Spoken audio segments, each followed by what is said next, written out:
아멘. 예, 올 여름에 휴가를 잘 보내셨는지요? 저는 휴가에 대천에 갔는데 대천에 그 바지락을 예전에 캔 기억이 있어서 가족이 바지락을 캐자고 하는데 별로 하고 싶지가 않아 가지고 어떻게 안 할까 이렇게 생각을 하다가 근데 보니까 바지락을 캐는 사람이 없는 거예요. 그래서 예전에 같이 캤던 처남에게 전화를 했더니 바지락이 다 죽었다는 거예요. 날씨가 너무 더워가지고 다 죽어가지고 바지락을 캘 수 없다. 그래서 하나님의 은혜가 여기에 있구나. 그런 생각을 잠깐 이제 했는데요. 이게 우리가 요한계시록을 읽을 때 바다의 3분의 1이 죽고 바다에 있는 모든 생물이 죽고 이런 장면이 나온단 말이에요. 그러면 그거를 보면서 아 그런가 보다 했는데 지금 이게 이런 거구나. 그러니까 요한 계시록이 쓰여졌을 때 그 성도들은 그게 무슨 말인지 다 몰랐을 거예요. 출애굽기의 어떤 그 장면들을 생각하면서 썼겠지라고 생각을 했는데 우리 시대에는 이게 지금 현실이 되어지는 거예요. 그리고 요한 계시록에 일곱 나팔, 일곱 대접의 심판이 있는데 해에 의해 가지고 모든 것이 다 불타버린다 이런 장면이 나온단 말이에요. 지금 날씨가 얼마나 더워가는지 몰라요. 해마다 갈수록 더워지는구나. 야, 옛날에 우리 어렸을 때는 에어컨 없이 선풍기로 살고 등목하면서 살았는데 이제 살 수가 없는 세상이 되어져 가는구나. 그러니까 요한계시록의 일곱인, 일곱 나팔, 일곱 대접의 심판이 현실이 되어져 가는 세상에 우리가 살아가고 있구나 하는 것을 느끼게 되어집니다. 여러분, 종말을 생각할 때 대부분 두려운 생각을 가지고 종말을 바라보게 되어집니다. 또 세상의 여러 가지 보도라든가 전문가들의 이야기를 들어보면 그러한 생각이 더 짙어지죠. 우리가 인공지능을 쓰면서 기가 막히게 똑똑하다 이런 생각을 하게 되어지죠. 예전에 길눈이 어두운 사람들에게 내비게이션이 나오게 되는 것은 진짜 복음과 다름이 없었습니다. 그래서 내비게이션 덕분에 주소만 있으면 어디든지 그렇게 찾아가잖아요. 옛날에 지도를 보고 헤매고 전화하고 내려가지고 물어보고 택시 아저씨한테 기사 아저씨한테 물어보고 얼마나 그랬습니까? 지금은 내비 치면은 그것도 빠른 길로 갈 것인가 표준으로 갈 것인가 선택해 가지고 지가 잘 안내를 하게 되어집니다. 근데 그런 길 찾는 정도가 아니라 어떻게 보면 인생의 길을 찾는 것을 내비게이션이 아니라 AI를 통하여서 이제 시대가 바뀌어가는 것이 아닌가. 나한테 이런 문제가 있어 어떻게 접근하면 좋을까? 좌자장 나오고요. 나한테 이런 갈등의 문제가 있어 어떻게 하면 좋을까? 좌자장 나오고. 우리가 이런 회의를 하려고 해 어떻게 준비하면 좋을까? 좌자장 나오고. 옛날에 몇 시간을 골머리를 싸매가지고 짜냈던 회의안들이 계획안들이 그냥 불과 1, 2분도 안 돼서 다 나오는 이러한 속에서 우리가 살아가고 있다. 그래서 굉장히 똑똑하구나. 그런데 진짜 SF에서 나오는 영화의 장면처럼 만약에 이 AI와 그 다음에 로봇과 군사용 로봇들 있잖아요. 이런 것들이 결합이 되어진 그래가지고 이 인간의 명령을 거역하고 인간을 지배하려고 한다면 과연 그 종말은 어떻게 되어질까 하는 생각을 하게 될 때 SF 영화가 이게 허구만은 아니구나 우리의 현실이 되어질 수도 있구나 그런 생각들을 우리가 두려움 가운데서 하게 되어지죠. 또 나아가서 세계화로 인하여서 우리가 굉장히 많은 풍요를 누리며 살아갔다 그래요. 이제 그런 것은 유가가 안정이 되어져 있고 세계 곳곳에서 자원들을 굉장히 많이 우리가 캐 가지고 소비를 했기 때문에 이제 그러한 세계화로 인하여서 풍요로움을 굉장히 누리는 세대였는데 그것이 거의 끝나가고 있다, 그렇게 이야기를 하더라고요. 세계화가 거의 끝나가고 있고 이제 관세의 장벽들이 높아지면서 인플레가 계속되어지고 무역 전쟁이 벌어지게 된다면 경제로 인한 그러한 어려움들, 그런 것들이 계속되어지지 않을까. 거의 이제는 약탈의 경제 혹은 어떤 경제적인 어떤 전쟁, 그런 것들이 현실화되는 것이 아닐까. 미래를 내다볼 때 전문가들이 그런 이야기를 하면 또 우리는 경제적인 종말을 바라보면서 두려움을 느끼게 되어집니다. 환경, 경제, 인공지능, 생태계 파괴, 이런 것들을 생각하면서 종말이라고 하는 것은 정말 우리에게 어둡고 무섭고 두려운 생각을 가지며 생각할 수밖에 없는 것이란 말이에요. 그런데 요한계시록 20장과 21장에서는 종말이 그러한 종말이 아니다라고 하는 것을 말씀해 주고 있습니다. 20장에서는 악에 대한 심판이 분명하고 21장에서는 우리들이 누리게 될 영원한 삶이, 천국의 삶이 어떠한 것인가라고 하는 것을 분명하게 보여주면서 색깔 자체가 우리가 생각했던 그러한 두려운 색깔이 일부분 있지만 그거는 믿지 않는 자들, 하나님을 거역하는 자들에 대한 색깔이고, 우리 믿는 자들은 영원한 천국, 정말 무지개보다도 훨씬 더 찬란한 빛깔로 미래를 내다볼 수 있는 줄로 믿습니다. 그것이 계시록이 우리에게 보여주는 소망이다라고 하는 것이죠. 오늘 20장은 악의 세력에 대한 심판, 그리고 거기에서 우리 성도들은 어떻게 되어지는가, 마귀에 대한 심판이 1절부터 6절까지 나오고, 그리고 우리 성도들이 왕노릇한다는 것이 거기서 나오고, 최후의 심판에서 성도들은 생명책에 이름이 기록되어 있고 악한 자들은 행위책들에 그 행위가 기록되어서 그대로 심판을 받는다, 이렇게 돼 한 세 가지 정도가 되어지는데 그 세 가지 내용으로 살펴보고자 합니다.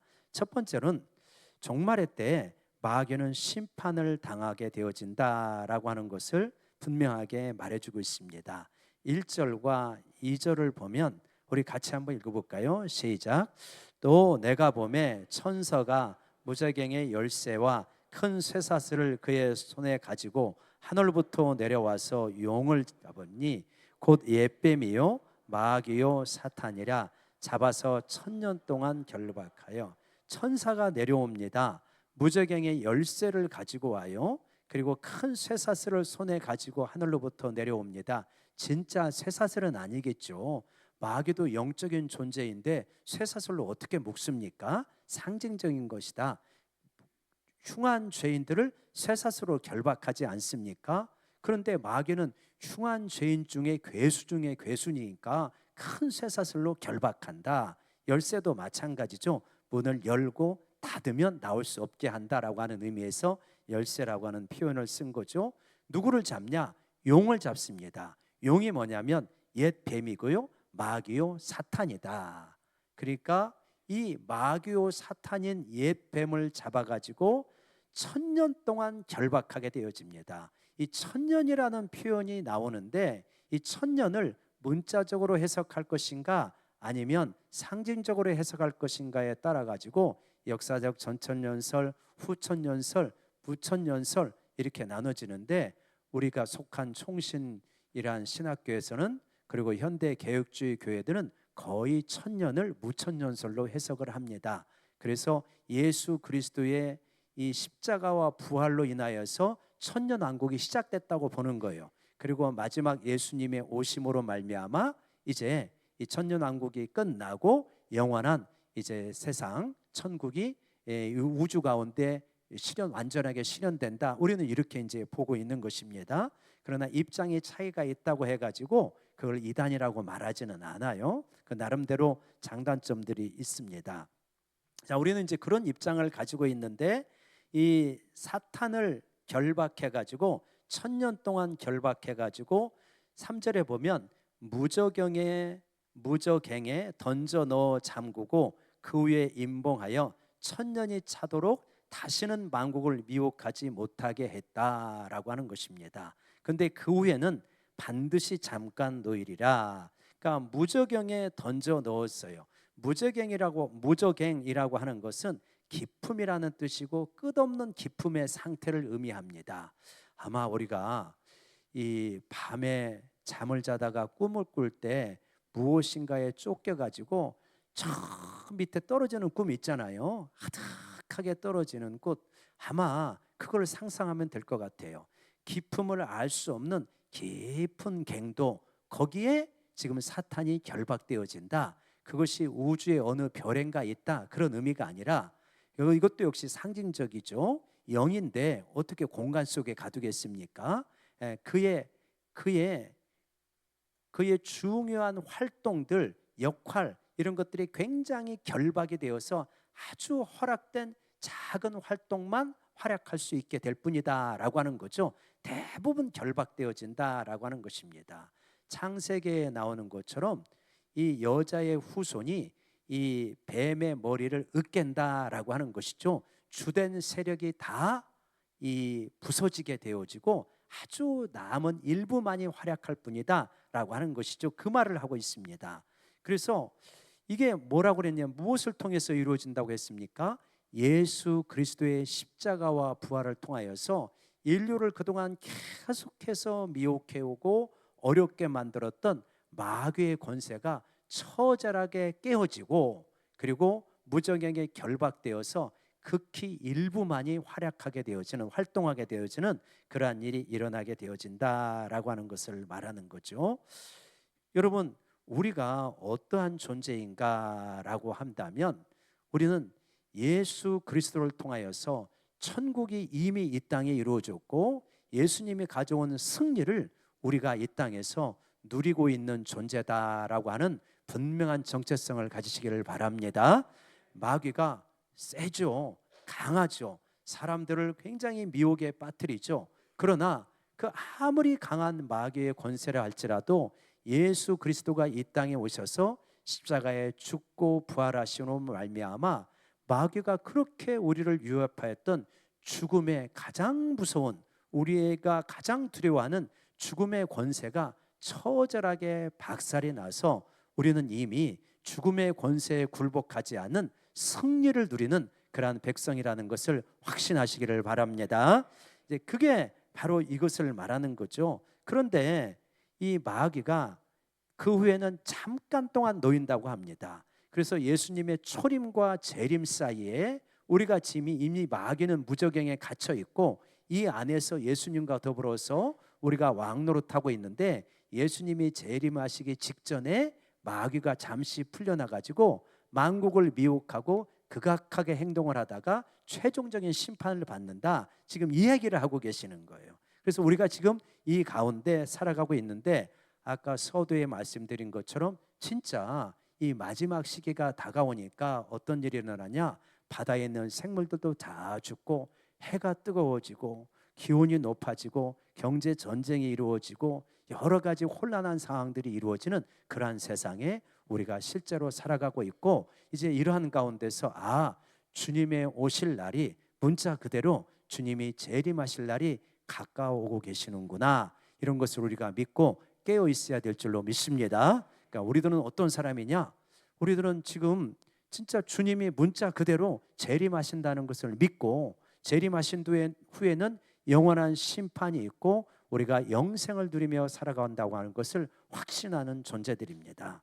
그래서 우리가 그러한 믿음을 가지고 살아가는데, 우리가 이 마귀가 이렇게 결박되었다고 하는 것이 우리에게 어떤 의미냐면, 지금 때로는 이 세상에서 어려움도 있고 환난도 있고 상처도 있고 아픔도 있지만, 우리가 어떤 사람이냐, 예수 그리스도와 더불어서 이 영적인 전쟁에서 이미 승리한 사람들이 바로 우리들이다. 이걸 우리가 믿고 살아가는 거죠. 확신하고 살아가는 것입니다. 이 땅에 경제적인 어려움이 있어요. 질병도 있습니다. 상처도 있죠. 그러나 우리가 누구인가? 예수와 더불어서 승리한 존재이다. 그래서 우리의 끝을, 자기의 끝을 분명하게 아는 사람은, 그러면은 낙심하지 않게 되어집니다. 그러지 않을까요? 우리가 이 군대 가서 힘겹게 군 생활하는 그러한 형제들이 있지 않습니까? 어떻게 생각합니까? 왜 그걸 이겨낼 수 있습니까? 반드시 제대할 날이 있다라고 하는 거죠. 입시생이 만약에 입시생이 열심히 수험 공부를 하는데 내가 끝에 좋은 결과가 있다고 하는 것을 보장이 될 수만 있다면 얼마든지 이겨낼 수 있지 않겠습니까? 마찬가지다. 우리가 이 땅을 살아가면서 때로는 어렵고 힘든 일이 있지만 우리의 끝이 무엇이냐? 우리의 끝은 이미 예수 그리스도가 승리를 해놓은 것이고 그 승리가 바로 우리 것으로 지금 쟁취하고 누려가고 있는 과정이다. 우리의 최종 끝은 하나님의 보좌 앞이요 영생을 누리는 자리이다 라고 하는 것을 확신하게 될 때 이 땅의 아픔과 슬픔도 이겨내게 될 줄로 믿습니다. 그러나 끝을 모르는 사람은 불안할 수밖에 없잖아요. 그러나 끝이 이미 승리로 되어 있다는 것을 확신하면 이 땅에서 견디고 이겨낼 수 있는 것입니다. 두 번째로, 그러면 이 기간 동안에 우리는 어떻게 살아가고 있는가? 4절과 6절에 보면 우리의 위치가 분명히 나와 있습니다. 4절과 6절의 마지막 부분 한번 같이 읽어볼까요? 저를 따라해 보겠습니다. 그리스도와 더불어 왕 노릇하리라. 우리가 이 1000년 동안 그리스도의 초림과 재림 사이에 그리스도가 이미 왕 노릇하고 있는데 우리 성도들은 어떻게 되는가? 그리스도와 더불어서 왕 노릇하리라. 근데 참 이게 의아해요. 뭐가 의아하냐면 지금 이 편지를 받고 있는 성도들은 어떤 상황인데 많은 고난을 받고 있습니다. 예수를 믿는 것 때문에, 황제에게 우상 숭배를 하지 않는 것 때문에, 그래서 이마와 손에 표를 받지 않으니까 상행위를 할 수가 없어요. 그러니까 경제적으로 굉장히 공공합니다.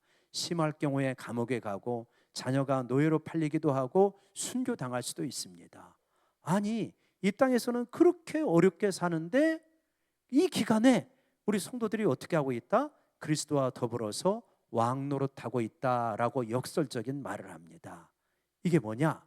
지금 이 땅에서는 그러한 어려움을 당하지만 하늘의 시각에서 바라보니까 우리 그리스도인들은 어떤 존재냐? 그리스도와 더불어서 왕 노릇하는 존재이다라고 하는 것을 분명하게 가르쳐 주고 있는 것이죠. 아마 비유하자면 이런 거 아닐까요? 암행어사가 가게 되어졌을 때 그 아주 이몽룡 같은 경우도 보면 과거에 낙방에서 굉장히 가난한 신분으로 이 초라한 서생의 모습으로 가가지고 구박을 받고 멸시를 당하지만 암행어사 출두요 하면은 그냥 그 주의가 완전하게 회복되어지는 그러한 모습을 보여주지 않습니까? 지금 춘향의 엄마한테 굴욕을 당하고 무시를 당하고 조롱을 당하지만 실제로는 뭐냐? 암행어사의 신분이어서 그게 아무것도 문제가 되어지지 않고 이것이 반드시 역전되는 날이 오지 않습니까? 마찬가지다. 이 땅에서는 굉장히 어려움과 환난을 당하고 있지만 우리가 어떤 존재이냐? 이미 하늘에서는 그리스도의 보좌 옆에서 그리스도와 더불어서 왕 노릇하는 존재이다라고 하는 것을 말씀해 주고 있는 것이죠. 그러면 실제로 왕 노릇한다라고 하는 것은 그것은 무슨 말이겠습니까? 그것은 이런 뜻일 것입니다. 이 땅에서 어려움과 환난이 있어도 그거에 낙심하지 않는 것이죠. 그리고 이 땅에서 불의로 이익을 탐하는 사람들이 많아도 그리스도인들은 영원한 나라를 바라보고 그리스도와 함께 살아가기 때문에 그것에 타협하고 굴복하지 아니하고 그러면서 의로움을 따라서 살아가는 것이죠.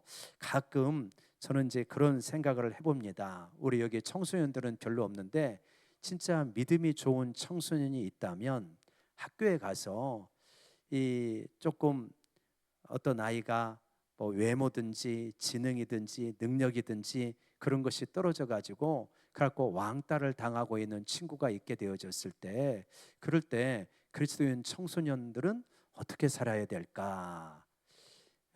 진짜 그때 그리스도인 청소년이 나를 바라보고 계시는 주님을 생각하면서 살아간다면 정말 그 왕따를 당하는 아이의 편에 서서 그 아이를 보호하고 지켜주고 돌봐준다. 그러면 여러분 그게 진짜 왕 노릇하는 것일 거다.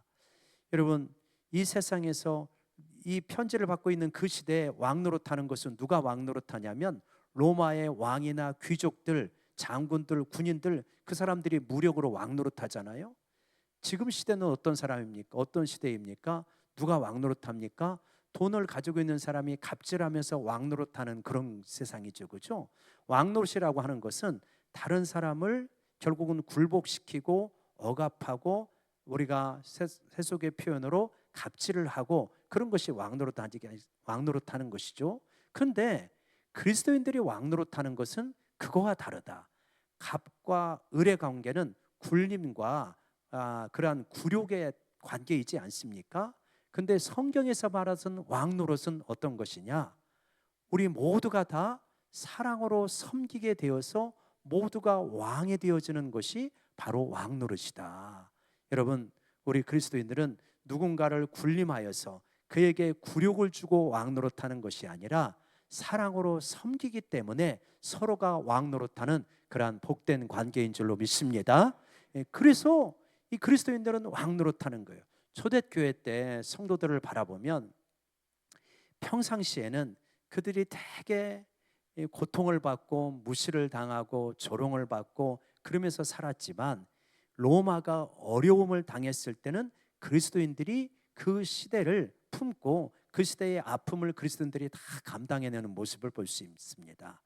전염병이 돌았을 때 로마의 귀족들은 다 도망가죠.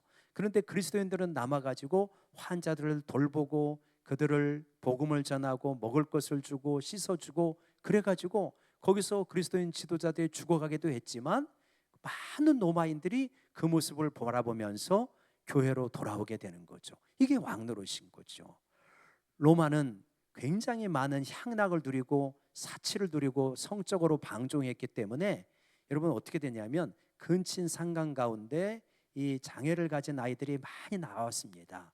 그렇게 하니까 어떻게 되냐면 이 로마인들이 그런 아이들을 광장에 갖다 버렸어요. 광장에 갖다 버렸는데 그리스도인들은 어떻게 했냐면 광장에 가서 그 버려진 아이들을 데려와 가지고 그 아이들을 다 키우는 것입니다. 그렇게 키우게 되자 로마의 군인들이 기독교인들을 색출하려고 이렇게 기독교인들의 집을 급습해 가지고 이렇게 이제 딱 그리스도를 잡아가려고 하니까 장애를 가진 아이들이 많이 있는 거예요. 그래서 어떻게 됐냐 했더니 바로 자신들이 버렸던 아이들을 이들이 다 데려가다 키우는 것을 보고 그리스도인들을 잡아가려고 하지 않고 세상에 그리스도인 같은 사람들이 어디 있냐 이렇게 하면서 로마의 군인들이 돌아가는 그러한 장면들이 나오게 되어집니다. 여러분, 무력으로 돈으로 상대방을 억압하고 굴욕을 느끼는 왕노릇이 진짜 왕노릇입니까? 아니면 사랑으로 누구도 싫어하고 누구도 하지 않으려고 하는 일들을 기꺼이 감당하면서 섬기는 게 진짜 왕노릇하는 것입니까? 여러분, 진짜 왕노릇은 사랑으로 섬기는 것이 진짜 왕노릇인 줄로 믿습니다. 그래서 그리스도인들은 그리스도와 더불어서 1000년 동안 왕노릇하고 있어요. 굴림하고 굴욕감을 주고 모욕하고 그런 왕노릇이 아니라 사랑으로 섬기는 가운데 왕노릇하는 것이죠. 이게 그리스도인들의 모습이다라고 하는 것입니다. 7절부터 10절까지 보면 이제 마지막 때에 이 원수가 풀려나니까 원수들이 이제 무리들을 다 모아가지고 마지막 전쟁을, 영적인 대전쟁을 벌이는데 실제로 군인들이 전쟁을 벌인다는 게 아니라 모든 영역에서 그리스도인들을 유혹하고 핍박하고 환난을 주고 막 이런 거를 말하는 거죠. 그러나 최종적인 승리는 그리스도인들이 거두게 된다라고 하는 것이 7절과 10절의 내용입니다. 자, 그리고 나서 이제 마지막에 이 11절부터 15절까지 보면 심판의 장면이 있는데요. 우리 11절과 12절 같이 한번 읽어볼까요? 시작. 또 내가 크고 흰 보좌와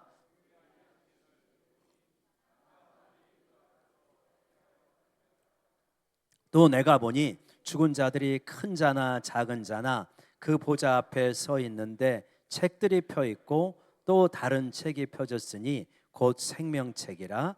죽은 자들이 자기 행위를 따라 책들에 기록된 대로 심판을 받으니. 마지막에, 인류의 마지막에 무슨 일이 있느냐? 그냥 지금 전문가들이나 SF 영화에서 나오는 것처럼 그러니까 어둡고 칙칙하고 그러면서 인류가 그냥 아무런 소망이 없는 그런 것이냐? 아니라고 말합니다. 성경은 인류의 종말이 어떻게 되는지를 분명하게 말해요. 뭐가 있는 겁니까? 크고 흰 보좌에 앉으신 우리 하나님 아버지께서 땅과 하늘 앞에 모든 것들을 다 이제 펼쳐놓고 뭘 하시냐? 심판을 하신다. 심판의 장면이 있는 것입니다. 그 심판을 어떻게 되냐면 12절에 보니까 죽은 자들이 큰 자나 작은 자나 그 보좌 앞에 서 있는데, 여기서 죽은 자들은 믿고 죽은 자, 안 믿고 죽은 자 그걸 말하는 게 아니고, 그게 아니고 영적으로 죽은 자들을 말하는 것입니다. 그걸 말하는 거예요. 예수님을 안 믿고 죽은 자들, 영적으로 죽은 자들이 큰 자나 작은 자나 부자나 가난한 자나 장군이나 병사나 천재나 우둔한 자나 다 죽은 자들이, 영적으로 죽은 자들이 그 보좌 앞에 서 있는데, 그들 앞에 뭐가 있습니까? 책들이 펴 있다. 또 다른 책이 펴져 있으니 생명책이라. 그래서 두 종류의 책이 있습니다. 하나는 책들이고 하나는 생명책이죠. 근데 죽은 자들은 어떻게 하냐면 자기 행위를 따라 책들에 기록된 대로 심판을 받는다. 그래서 여러분, 죽은 자들, 믿지 않는 자들은 어떻게 되어지냐면 자기 행위를 따라서 책들에 기록된 대로 심판을 받게 되어진다. 우리가 최후의 심판이 있다고 하면은 이게 굉장히 좀 불편하고 이게 사람들을 위협하는 것 같지만 성경이 말씀하고 있으니까 이것이 사실인 줄로 믿습니다. 우리가 이걸 믿는 거죠. 근데 사실 보면 우리 인생도 우리 인생에 대한 결산을 하게 되어지잖아요. 여러분, 젊은 시절에 어떻게 살았느냐에 따라 가지고 중년의 삶이 결정이 되어집니다. 중년에 어떻게 살아왔느냐, 또 인생을 그동안 어떻게 살아왔느냐에 따라 가지고 장년과 노년의 삶이 결정되어집니다. 예, 젊은 시절을 잘 못 살았는데 갑자기 중년에 잘 살게 되어지는 법은 없는 것이에요. 심은 대로 거두게 되어져 있습니다. 이게 어떻게 보면 일종의 인생의 자연의 심판이다, 이렇게 말할 수 있어요. 자, 노년의 삶이 있는데 노년을 굉장히 행복하게 잘 사는 사람이 있다고 합시다. 이게 저절로 주어진 것입니까? 아니잖아요. 젊은 시절부터 바르고 열심히 일하고 좋은 관계를 맺고 그렇기 때문에 노년이 풍성한 거 아니겠습니까? 이러한 심판이 있는 거예요. 그러면 우리 인생 전체에 대한 심판은 없는 것이냐? 아니, 노년에는 심판이 있는데 인생 전체는 죽으면 끝나는 것이요, 다 물어 사라지는 것이요, 그렇게 할 수 있겠습니까? 그렇지 않다라고 분명하게 말씀하고 있습니다. 우리 인생에 대한 결산이 있는 것이다. 특별히 우리를 이 땅에 만드시고 우리에게 기회를 주시고 우리에게 은혜를 주시고 우리에게 많은 자비를 베푸신 하나님 앞에 나아가서 너는 내가 너에게 생명을 주고 은혜를 주고 자비를 주고 시간을 주고 기회를 주고 많은 혜택을 입게 했는데 너는 내가 준 그러한 자비와 기회와 시간과 은혜를 가지고 어떤 삶을 살았느냐, 이렇게 심판을 하시는 거죠. 그런데 그 심판이 어떠냐? 죽은 자들, 이러한 하나님을 인정하지 아니하고 자기 행위를 따라 살아갔던, 자기 욕심을 따라 살아갔던 사람들은 책들에 기록된 대로 심판을 받더라. 사람을 속일 수 있을지는 모르고 주변을 속일 수 있을지는 모르지만 하나님을 속일 수 있는 사람은 아무도 없다는 것을 믿습니다. 그래서 자기 인생에 대한 결산이 이루어지는 거예요. 자기 인생에 대한 결산과 심판이 이루어지니까 얼마나 두려운 일입니까? 여러분, 우리는 의식해야 됩니다. 뭘 의식해느냐? 내가 아무렇게나 살아도 괜찮다, 죽으면 끝이다, 이게 아니라는 걸 의식해야 되는 거예요. 죽은 후에는 한 번 죽는 것은 사람의 정하신 것이지만 이후에는 심판이 있다는 것을 의식해야 되는 것입니다. 여러분, 그러지 않습니까? 이 병원에 중병을 걸려가지고 회복된 분들은 정기적으로 검사를 하러 갑니다. 정기적으로 검사를 하러 갈 때 긴장이 되어지는 거예요. 그죠? 이게 좋은 결과가 나올까 안 나올까? 근데 그 결과는 어떻게 보면 그동안 어떻게 살아온 것에 대한 그러한 심판이라고 볼 수 있는 거잖아요. 그동안 3년 동안 내가 어떻게 살아왔지? 그거에 대한 심판을 하는 것이기 때문에 그 심판을 의식하게 되면 이 3년의 기간을 잘 사는 것이고, 심판이 있는 것이 사실은 나를 살리는 거예요. 마찬가지 아니겠습니까? 인생에 대한 결산이 있다는 것이 두려운 것만이 아니에요. 결산이 없으면 막 살아가는 사람 많을 거래요.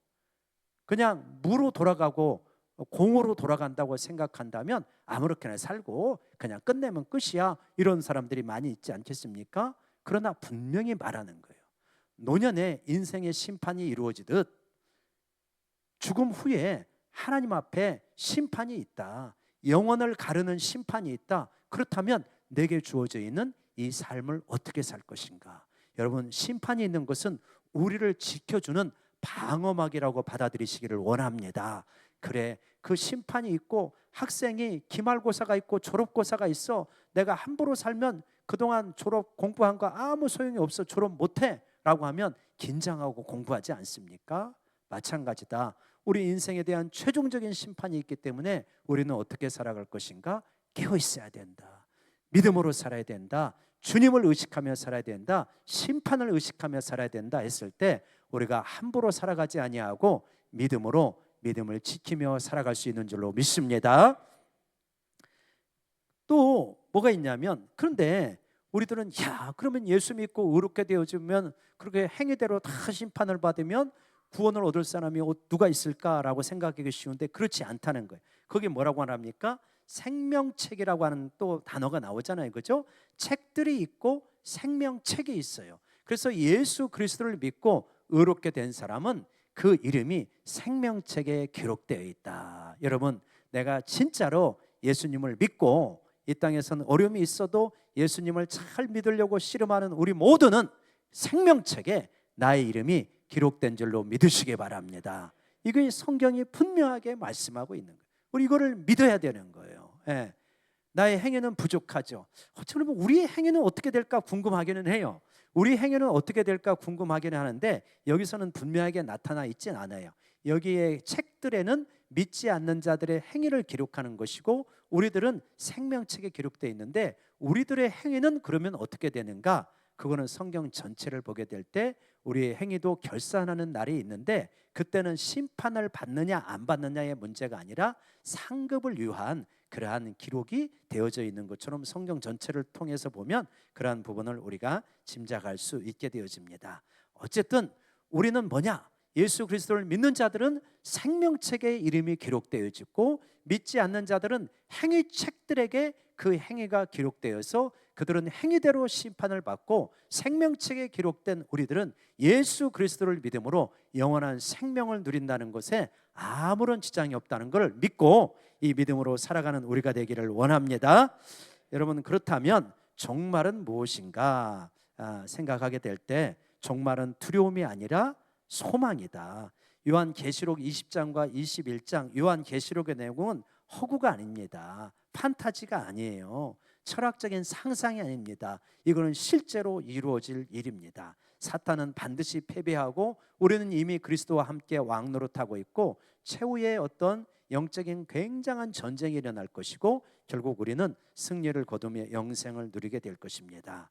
그렇기 때문에 우리는 내 이름이 생명책에 기록되어 있다고 확신을 가지고 나는 살아가는가? 진짜 예수 그리스도를 나의 주로 믿고 살아가는가? 그러면 생명책에 이름이 기록되어 있을 것이고 나는 이 세상을 바라보며 살아가는가? 아니면 하늘을 바라보며 살아가는가? 우리는 하늘을 바라보며 살아가야 될 줄로 믿습니다.